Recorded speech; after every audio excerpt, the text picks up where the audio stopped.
am here to tell you today about the first concept of the SAT and ACT grammar portion, and that is subject-verb agreement.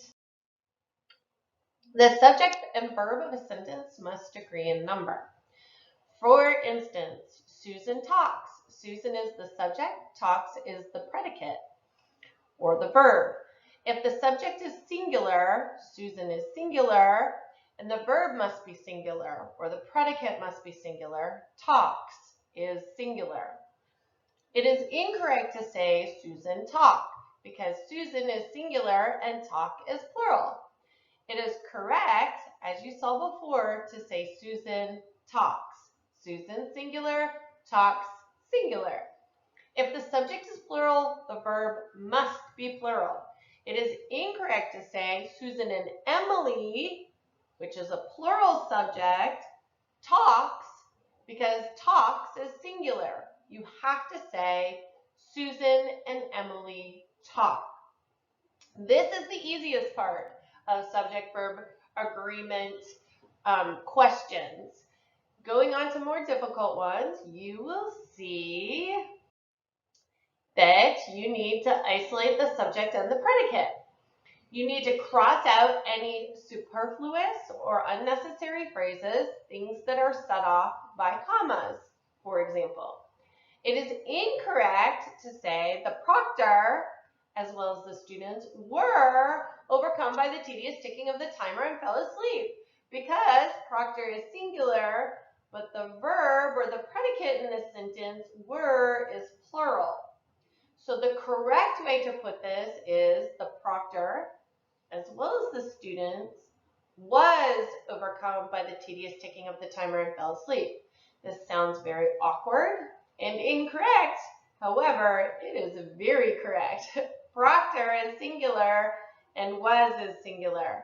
Because, as well as the students, is set off by commas, that is not part of the subject. Next, isolate the subject and the predicate. Cross out any prepositional phrases. And a preposition is basically anything that a squirrel can do to a tree, and a few other awkward ones. So, a squirrel can go over a tree, a squirrel can go under a tree, a squirrel can go through a tree, a squirrel can go around a tree, a squirrel can go over a tree, and so on.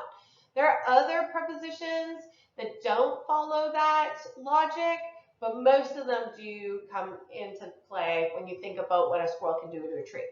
So, if you isolate the subject and the verb in this sentence, Sam eat, because you have to get rid of the prepositional phrase of the North Shores.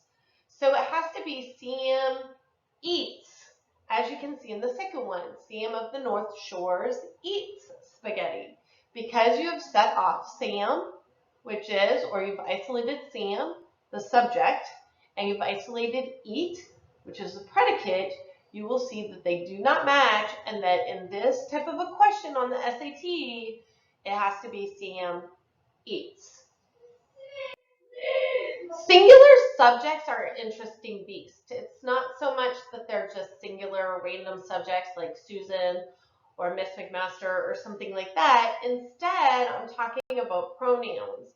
Singular pronouns that serve as subjects of sentence can sometimes be tricky. So if you look at this, there are 13 singular subjects that you really need to memorize. You have each and every, either, neither, one, no one, everyone, everybody, someone, somebody, anyone, anybody, and nobody. Whenever you see one of these words as the subject of a sentence on the test, pay careful attention to whether or not the subject is singular also. So if you look at this one, you have each of the streets were painted green. And that sounds perfectly correct. However, it is not, because each, the singular subject of the streets, is a prepositional phrase, so it cannot be part of the subject. So each of the streets needs to be was painted green. Was is the singular subject.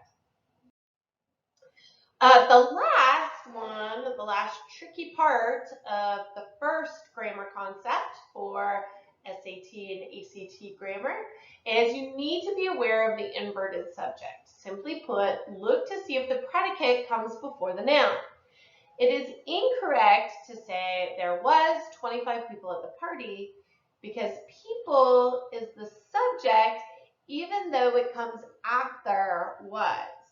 So you need to say there were 25 people at the party. There can never be the subject of a sentence. So you know that if a subject begins with there, that you are going to be looking at a sentence that has the inverted subject. Thank you so much for your time. I hope this was helpful. Please go ahead and leave me a comment in the comment portion of this video. And if you need any help on any specific areas, please do not hesitate to let me know. And I will be uploading more of these shortly. Thank you.